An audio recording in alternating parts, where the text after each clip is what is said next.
할렐루야. 오늘 하루도 그리스도 안에서 여러분들이 바라고 소원하는 모든 것들이 성취되고 이루어지는 하루가 되시기를 주님의 이름으로 축원드립니다. 오늘은 창세기 8장 1절로 22절의 말씀을 나누도록 하겠습니다. 8장에서는 하나님께서 노아와 함께 방주에 있던 모든 들짐승과 육축을 건져 마시고 홍수를 회복하게 하셨으니 죽일 때가 있고 치료시킬 때가 있으며 찢을 때가 있고 꿰맬 때가 있다는 원리대로 행하시는 하나님께서 말씀을 하십니다. 본문 1절로 5절 말씀입니다. 하나님이 노아와 그와 함께 방주에 있는 모든 들짐승과 육축을 건져마사 바람으로 땅 위에 불게 하심에 물이 감하였고 기품의 샘과 하늘의 창이 막히고 하늘에서 비가 그치매 물이 땅에서 물러가고 점점 물러가서 150일 후에 감하고 7월 곧 그달 17일에 방주가 아라랏산에 머물렀으며 물이 점점 감하여 4월 곧 그달 1일에 산들이 봉우리가 보였더라. 아멘. 자연계, 기상계까지 지배하시는 하나님께서 바람으로 땅 위에 불게 하심에 물이 감하여졌으며 기품의 샘물이 그치고 하늘의 창문이 닫히어 비가 그치게 되니 여러분 물이 땅에서 점점 물러가 감소되니 비가 내리기 시작한 지 40일 만에 방주가 물에서 떴습니다. 150일 후에 여러분 물이 감해지니 배는 7월 그달 곧 17일입니다. 7월은 성력으로는 종교력으로는 정월 곧 니산월이요 현대력으로는 3월 4월에 여러분 즉 4월에 해당되는 달입니다. 그렇습니다. 여러분 이 7월 17일은 이스라엘 백성들이 홍해를 건넌 날이요 예수님께서 순환과 죽음에서 부활하신 날이니 이는 구원과 새 생활을 표시하는 여러분 축복의 날입니다. 바로 이날에 방주가 아라랏산에 정착되었으며 물이 점점 감소하여 10월 1일에 산들이 봉우리가 보였다라고 기록하고 있습니다. 그렇습니다. 예수님께서는 휴거가 있기 전에 여러분 시대와 환란의 때가 노아의 때와 같을 것이라고 마태복음 24장 37절 39절과 누가복음 17장 26절에서 분명히 가르쳐 주셨습니다. 우리는 오늘날 노아의 때에 살고 있는 것입니다. 그렇다면 우리 또한 노아처럼 열심히 구원의 방주를 짓는 삶을 살아내야 하는 것입니다. 자신과 가족을 위한 방주를 여러분 지어야 되지 않겠습니까? 주님이 언제 오실지 모른다고 해서 나태하거나 안일해서는 안 됩니다. 노아는 자신의 모든 생명의 한계점인 기한인 120년 동안 나이가 600세 되기까지 여러분 방주를 지었습니다. 얼마나 신실하게 지었는지 아마 처음에는 그 자녀들도 아내도 며느리들도 이해하지 못했을 겁니다. 어떻게 보게 되면은 우리 아버지가 잘못됐나? 우리 시아버지가 잘못됐나? 왜 이러지? 무슨 홍수가 온다고 그러지? 이렇게 좋은 날에 그렇게 생각했을지도 모릅니다. 그러나 노아는 끊임없이 여러분 아내와 아들들과 며느리들에게 복음을 전했을 것입니다. 아니다. 분명 홍수 심판이 내린다. 노아의 아내나 노아의 자녀들이나 며느리들도 같이 거들지 않았겠습니까? 사랑하는 성도 여러분, 우리는 평생은 아니더라도 나 자신의 구원과 여러분의 가족들의 구원을 위해서 얼마나 수고하고 있는지는 한번 살펴보아야 할 것입니다. 그래서 우리 주님께서 내가 행한 대로 갚아주리라고 말씀하는 것이 아니겠습니까? 본문 6절에서 12절 말씀입니다. 40일을 지나서 노아가 그 방주에 지은 창을 열고 까마귀를 내어 놓으매 까마귀가 물이 땅에서 마르기까지 날아 왕래하였더라. 그가 또 비둘기를 내어 놓아 지면에 물이 감한 여부를 알고자 하매 온 지면에 물이 있으므로 여러분 비둘기가 접촉할 곳을 찾지 못하고 방주로 돌아와 그에게 오는지라. 그가 손을 내밀어 방주 속 자기에게로 받아들이고 또 7일을 기다려 다시 비둘기를 방주에서 내어보내매 저녁때야 비둘기가 그에게 돌아왔는데 그 입에 감람새 잎사귀가 있는지라. 이에 노아가 땅에 물이 감한 줄 알았으며 또 7일을 기다려 비둘기를 내어놓음에 다시는 그에게로 돌아오지 아니하였더라. 아멘. 이제 노아는 물이 얼마나 감소했는지를 알아보기 위해서 까마귀를 내어보았으나 까마귀는 물이 땅에서 마르기까지 왕래하며 물 위에 죽은 시체, 떠도는 시체의 고기라 먹고 돌아오지 않았습니다. 그래서 다시 비둘기를 내어버렸는데 여러분 온 지면에 아직 물이 있으므로 비둘기가 발붙일 곳이 없으므로 알고 다시 방주로 돌아왔습니다. 또다시 7일 후에 비둘기를 내어버렸는데 감람새 잎사귀를 여러분 물고 돌아왔습니다. 그렇습니다. 감람 잎사귀는 평화의 상징입니다. 지금도 온 세계에서 여러분 이 평화라는 상징적인 뜻으로 여러분 감람 잎사귀를 애용하고 있습니다. 온 세상의 죽음이라는 심판이 끝나고 다시 하나님과의 평화가 시작됐음을 알리는 여러분 신호였던 것입니다.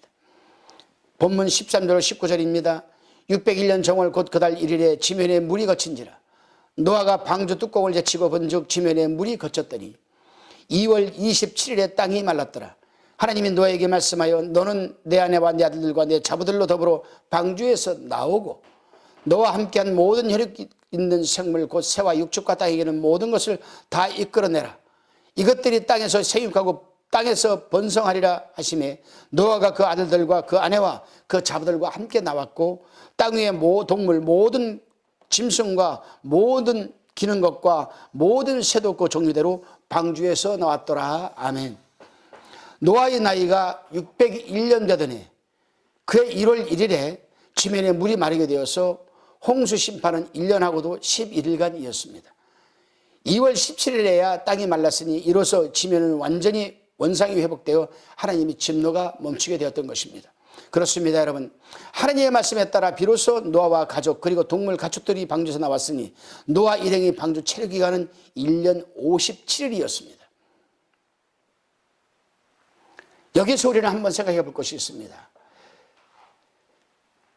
하나님께서는 이들을 노아를 방주 짓는 데에도 수고하고 헌신했지만은 방주로 들어간 다음에는 더 강력한 하나님의 훈련과 트레이닝이 있었습니다. 무엇입니까, 여러분? 온갖 가축들과 동물, 새 이런 것들이 함께 들어갔습니다. 물이 있었겠습니까? 분명 없었을 것입니다. 창이 있으니 낮에는 좀 어느 정도 시야는 확보가 되었을 겁니다. 밤에는 전혀 시야가 확보되지 않았죠. 그러나 우리는 여기서 한번 유추해 볼 것이 있습니다. 신앙이란 무엇인가? 신앙이라는 것은 아니라고 평안하게 영위하는 신앙, 그것이 신앙이 아닙니다. 나의 신앙은 언제 만들어지는가? 나에게 어려움이 다가오고 나에게 어떤 시험과 환난과 고통이 다가올 때 우리의 신앙이 여러분 만들어지는 것입니다. 노아는 또 그 가족들은 방주 안에서 어떠한 고충을 겪었을까요? 어떠한 신앙의 여러분 훈련을 받았을까요? 가축들과 동물들과 새들이 뿜어내는 여러분 이 소리, 물론 엄청난 홍수 속에서 동물들은 놀래가지고 숨소리는 제대로 내지 못했을 것입니다. 그러나 그들이 먹고 사는 생물인지라 배설은 하였을 것입니다. 동물들과 가축들과 새들이 여러분 이 배출해내는 대변, 소변 얼마나 냄새가 여러분 강력했겠습니까? 아마 우리 같으면 단 1시간도 견디지 못할 것입니다.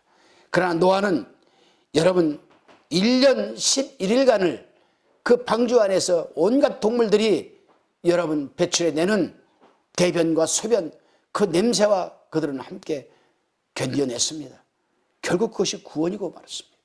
오늘날도 변처럼 더럽고 냄새나고 소변처럼 여러분 이 지린내가 나는 이 세상 속에서 우리는 훈련을 받는 것입니다. 어떤 훈련을 받는 것입니까? 인내하고 참는 겁니다. 노아는 1년하고도 여러분 11일간을 그 방주 속에서 그러한 냄새들과 싸우며 결국 그 가족들은 구원을 받았습니다. 우리는 단 하루도 참지를 못합니다. 아니 단 1시간도 인내하지 못합니다. 조금 잘 되면 하나님의 은혜요 축복이라고 하고 조금 내 뜻대로 내 생각대로 안 되면은 사단의 시험이라고 얘기를 합니다. 아니에요. 시험이라는 말은 여러 가지가 있습니다. 우리 개혁성경에는 그냥 시험이라고 야고보서에서 한마디로 말하고 있지만 시험이라는 말은 유혹이라는 뜻도 있습니다. 영어로 말하면 더 정확합니다. 영어에는 테스트가 있고 트라이가 있고 여러분 이 테스트는 뭡니까? 하나님께서 자격이 되는가 안 되는가 시험해 보는 게 테스트입니다. 두 번째로 트라이가 있습니다. 예수 그리스도께서 너희가 내 이름으로 행하나 안 하는가 보는 트라이가 있습니다. 세 번째로 템프트가 있습니다. 템테이션이라고도 합니다. 이건 시험이지만 유혹이라는 뜻이 더 강합니다. 유혹이죠, 유혹. 사단이 우리에게 유혹하는 것이 있습니다. 잘 들어보시기 바랍니다. 우리가 운전을 하려면 시험 면허장에 가서 일정 기간 우리가 학습을 하고 또 테스트를 받아야 됩니다. 그래서 합격되면은 이제는 마음껏 우리가 차를 가지고 마음대로 다닐 수 있는 드라이브 라이센스가 나오는 거 아니겠습니까? 하나님께서도 마찬가지입니다. 내가 이 사람에게 복을 줄 때 이 사람이 이 복을 가지고 어떻게 살아갈 것인가를 하나님은 알고 계세요. 그렇기 때문에 하나님께서도 우리를 테스트하십니다. 아브라함이 바로 이 테스트에 합격하였습니다. 이삭을 통해서. 예수 그리스도께서는 이 말씀을 하셨습니다. 지금까지는 너희가 내 이름으로 구하지 아니하였으나 구하여라 보라. 그럼 내가 시행하리니 너희 기쁨이 충만하리라. 무엇이든지 내 이름으로 구하는 것은 받은 줄을 믿으라. 그러면 너에게 그대로 되리라. 이 말씀은 바로 트라이입니다. 한번 보세요. 목사님에게, 주의 기도 동역자에게 나 이런 문제가 있으니까 기도해줘. 그래서 기도했습니다. 그러면 응답 받은 줄로 믿어야 돼요. 이것이 믿음이고 이것이 트라이입니다. 그래서 히브리서 11장 1절에서는 믿음은 바라는 것들의 실상이요 보지 못하는 것들의 증거라고 말씀하는 것이 바로 이 부분입니다. 이것은 바로 트라이입니다, 여러분. 트라이.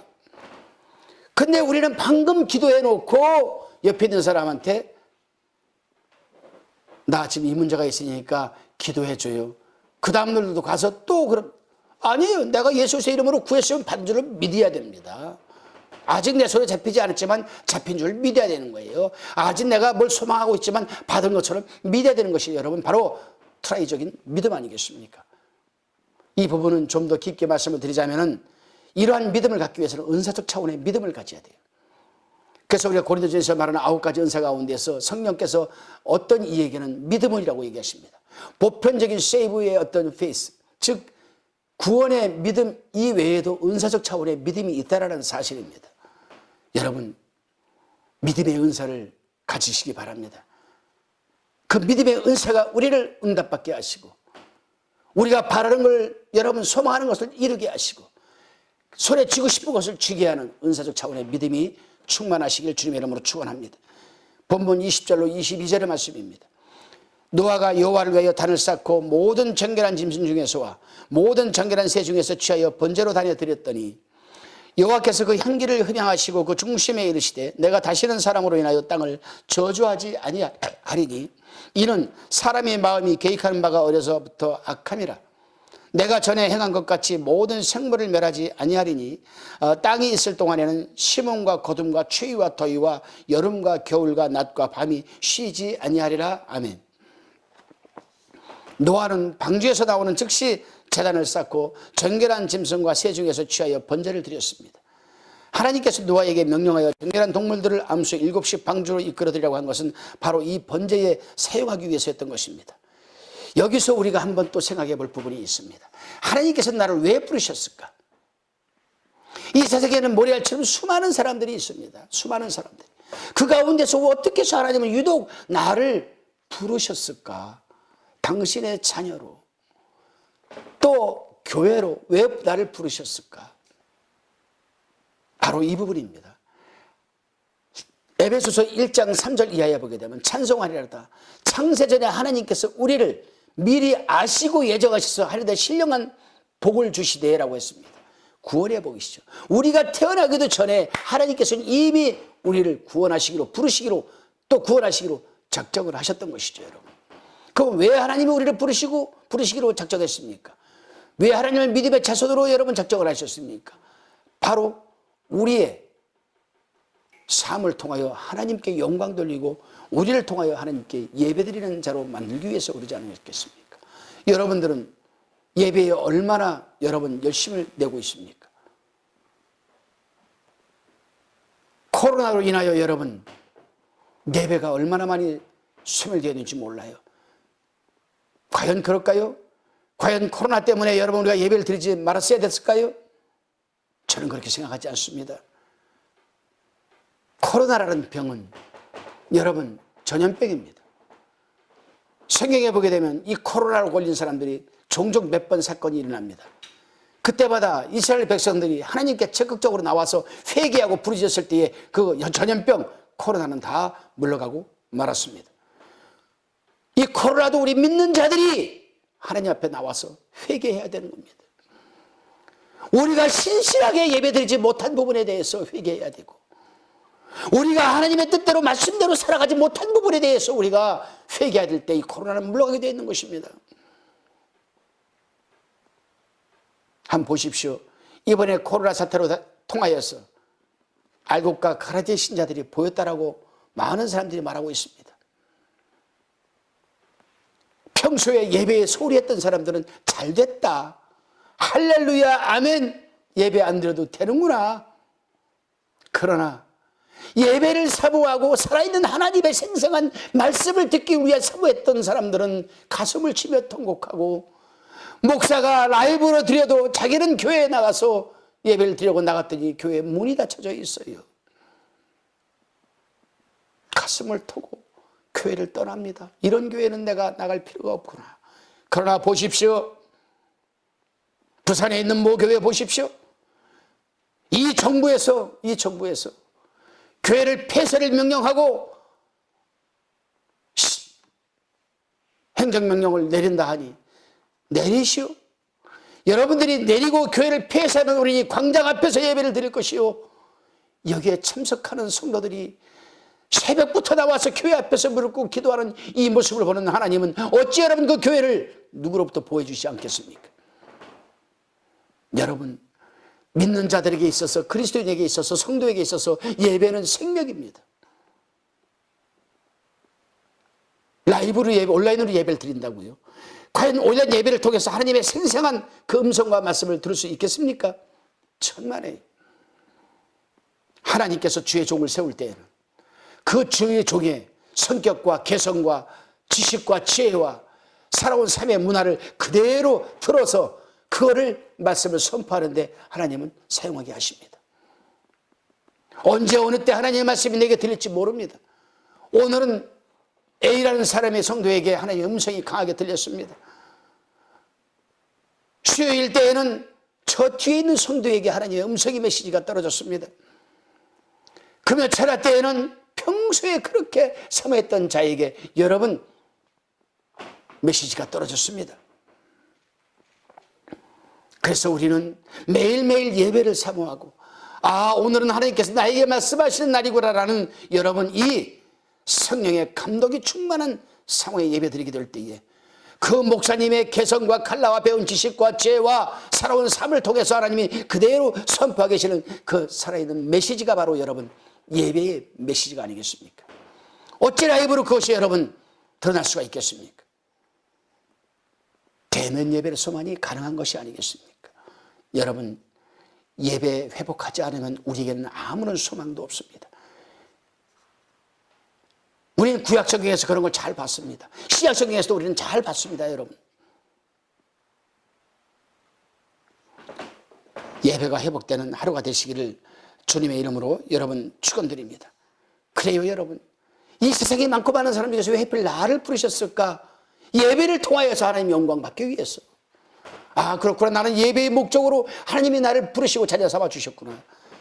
그런 차원에서 보겠다면 이 세상에 여러분 그 어떤 피조물도 아무 목적 없이 그냥 존재하는 것은 아무것도 없습니다. 새는 새대로, 육축은 육축대로, 가축은 가축대로, 사람은 사람대로 하나님께서 그들에게 명하시는 사명이 다 있는 것입니다.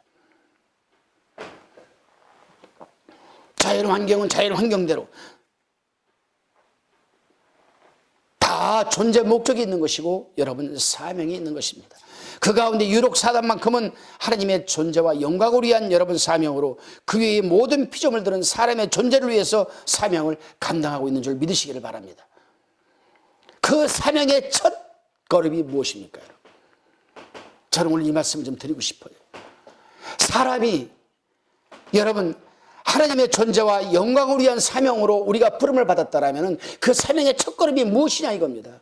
바로 예배입니다. 예배를 통해서 우리는 하나님의 영광을 위한 여러분 이 사명자로 거듭 충전이 되고 행함이 되고 그래서 열매를 맺게 되는 줄로 믿으시기를 바랍니다. 하나님께서는 우리를 위해서 그렇게 많은 것들을 존재하셨습니다. 새도 사람을 위한 것이 사람을 위해서 새들도 사명을 갖고 있고, 가축도 사람을 위해서 여러분 사명을 갖는 것이고, 바다의 고기들도 마찬가지입니다. 다 사람 인간을 위한 사명으로 그들은 일하고 있습니다. 그럼에도 불구하고 우리 인간들이 하나님께서 그렇게 공중의 새와 바다의 고기와 가축들까지 다 우리에게 주셨습니다. 누리라고요.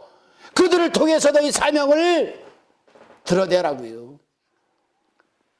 그럼에도 불구하고 우리는 하나님 우리 살 수 있는 게 아무것도 없다?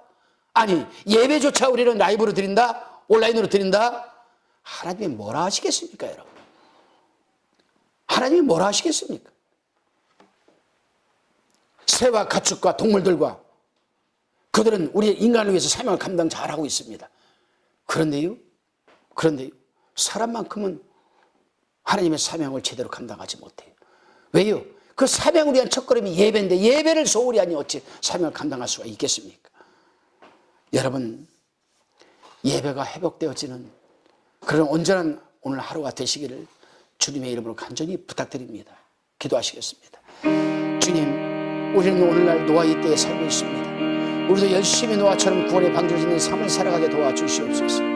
하나님께서는 특별히 우리를 위해서 그렇게 많은 것들을 존재하게 하시는데 우리는 그러한 것들을 누리면서도 하나님의 존재와 영광을 위한 사명을 감당하지 못하고 누리고만 살아가는 불충한 저희들을 용서하여 주옵소서. 이제 다시 예배가 회복되게 하시고 대면 예배를 통하여 사명 감당할 수 있는 하루가 되게 하여 주옵소서. 예수 그리스도의 이름으로 축복하며 기도하옵나이다. 아멘.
화평방송 구독, 좋아요 부탁드립니다. 감사합니다.